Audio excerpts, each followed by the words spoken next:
Okay, so I suspect that this is the video where I'm going to lose all my friends because I know a number of you are big fans of Leigh Bardugo. I hope I'm pronouncing her name right. I'm just about to start reading Six of Crows and I need to talk about Shadow and Bone for a minute. There was just something about this book that just didn't connect to me. And I think it started with the antagonist being named the Darkling. More like the Dorkling, am I right? But let's start with a few things that I did like about this book. It's a very standard young orphan, friendless and alone, who finds out that she has unexpected powers in the most surprising of fashions. And the whole reveal happens when the kingdom is at a very delicate position. And then all of a sudden she's been thrust into this world of intrigue and power that she doesn't understand.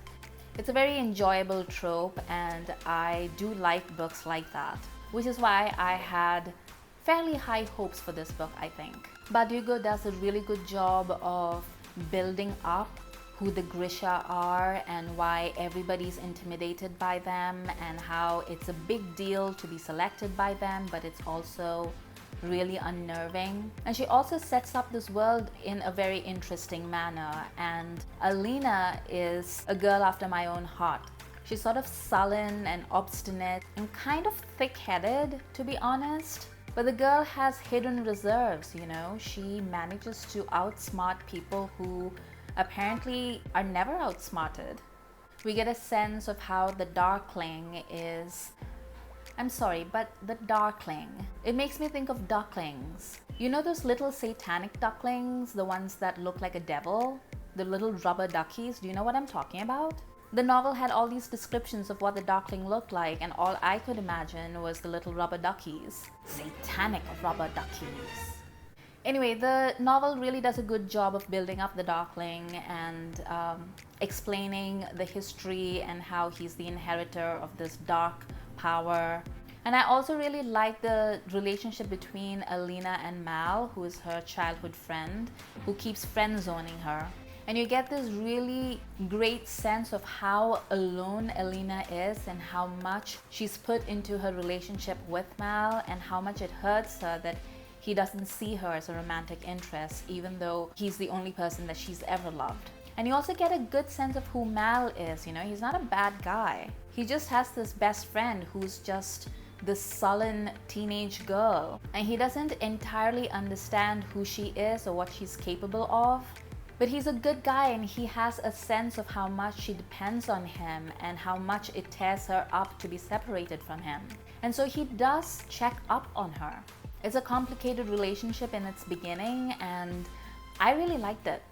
What didn't make sense to me is the Darkling, which again, you know, I picture an angry baby crow and it's marching with its wings grasped behind its back and it's kicking pebbles out of its way in a very disgruntled fashion and it's saying to itself, bah, humbug. I'm not scared of the Darkling, I'm sorry. Anyway, the Darkling knows how to manipulate people and succeeds in getting Alina to reveal her powers and then takes her under his wing. And then everything is going pretty much as expected until all of a sudden there's a romance. And I understand that it's part of his manipulation and he's just trying to build another connect to her so that he can control her, but it is such a weird thing. And it's also really weird to me that so many fans ship Alina with him because as we find out, he's hundreds of years old.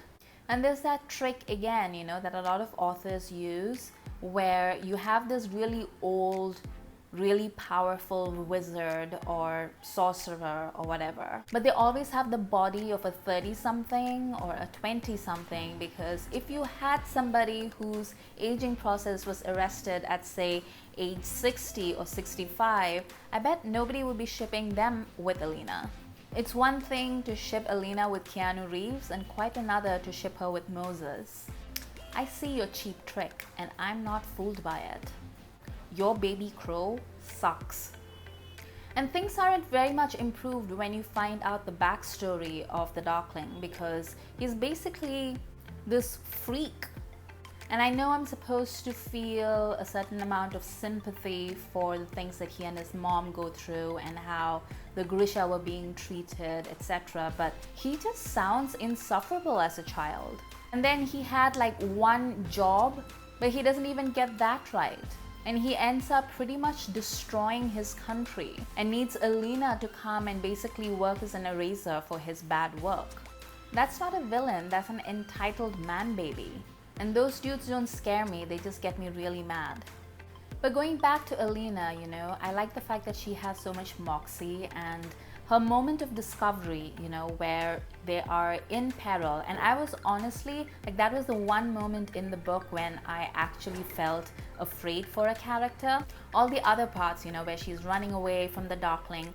Again, a name so bad that I'm cyberbullying a fictional character over it. But I really liked the fact that Alina didn't know anything about her powers, and you kind of get these hints that she might have powers, but nothing certain until they're in peril in the middle of the sea or the river or whatever it is, and all of a sudden she does something, and because she doesn't know what it is, the readers also don't know what it is until it's explained to us. And so we are with Alina step by step as we discover the extent of her powers, and that's very effective. But yeah, basically this entire video was just an excuse for me to say the Darkling. That's a dumb name. If he's the Darkling, who's the Dark? Is there a Dark Father? It's dumb. I'm looking forward to Six of Crows though, so I haven't given up on Leigh Bardugo yet. For more videos, please hit the subscribe button.